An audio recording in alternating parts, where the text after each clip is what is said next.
Now, let's talk precincts. I'll start with you, Jane. Thank you for joining us.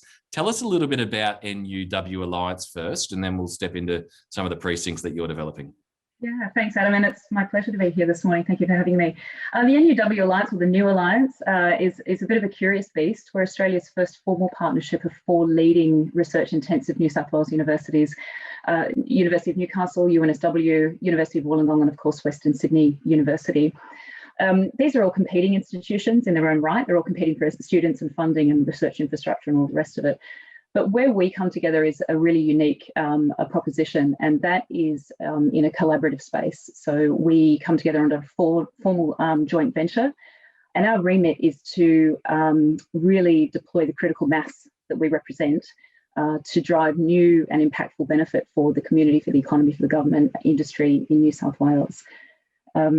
Our headline collaborative piece is, of course, sitting in the Western Parkland City development, the Aerotropolis, as it's known in Western Sydney, where we are leading the development with TAFE New South Wales and industry and government. We're leading the development of a new education, research and training precinct. And so just help us understand exactly what that is. So we've got the Aerotropolis, we've got an enormous land holding surrounding that, and various uses being developed. So what is the vision for that education precinct? So the Aerotropolis is being developed in the Western Parkland City. Of course, the development is being led by the Western Parkland City Authority, the WPCA. It is 11,000 hectares of current earthworks and some chicken farms and bits and pieces. It comprises 3 core precincts that will sit around the 24/7 international curfew-free airport at Badgerys Creek. The core precinct will have an aerospace defence advanced manufacturing field and discipline specific. And that will be the first precinct that will kick off in terms of the physical presence.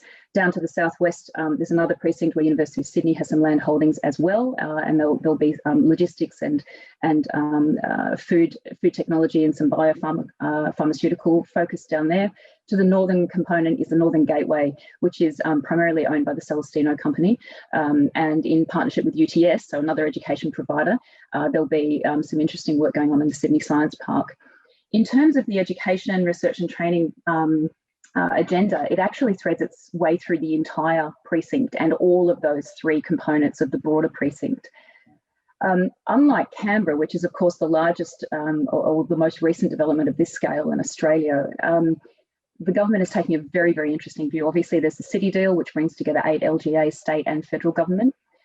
But more specifically, all of the planning conversations that have been going on for the last 3 or so years are embedding industry, education, research, high-skilled training, the sorts of needs of the future, embedding those conversations at the beginning of the urban planning conversations as well. And so what we're looking at achieving here is a genuinely integrated precinct, or a series of genuinely integrated precincts, where perhaps the traditions of our sectors are less evident. You know, it's fair to say that universities and industry, there's generally traditionally been a bit of a divide as to how those 2 sectors operate together. Even within the education sector, the high school stream, the vocational stream, the higher education stream are traditionally seen as kind of separate units and quite siloed. We're looking at breaking down those barriers in terms of how we think about curriculum, what it is that we're delivering, how we're delivering that curriculum. We want industry embedded in our thinking from the beginning, and that is reflected all the way through our work and all the way through to the State Government Planning Authority as well. Give us now a sense of how the strategy for the New Alliance has shifted in the wake of the last 15 months. I guess, where has it shifted? How's it shifted? And where are you doubling down and where are you pulling back? Yeah, absolutely. The impacts of COVID and the COVID-19 pandemic continue to knock the higher education sector in Australia across a bunch of different markers. My individual institutions obviously grapple with that day to day. As a consortium representing all 4 of those institutions and our work in the Western Parkland City, I would say that if anything, the impacts of COVID have amplified the urgency around our work. Because we're seeing profound industrial impact, employment impact. We're seeing a need for jobs creation. I mean, there is already a 200,000 job creation commitment attached to the city deal, but we see an urgency here, and we're not waiting.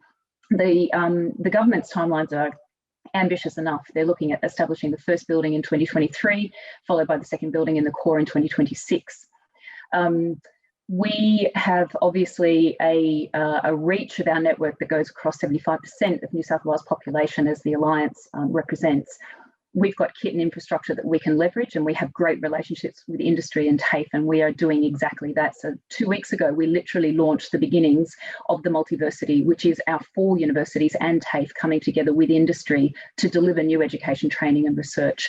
We will do that initially in a geographically dispersed approach because it makes sense. It allows us to activate quickly.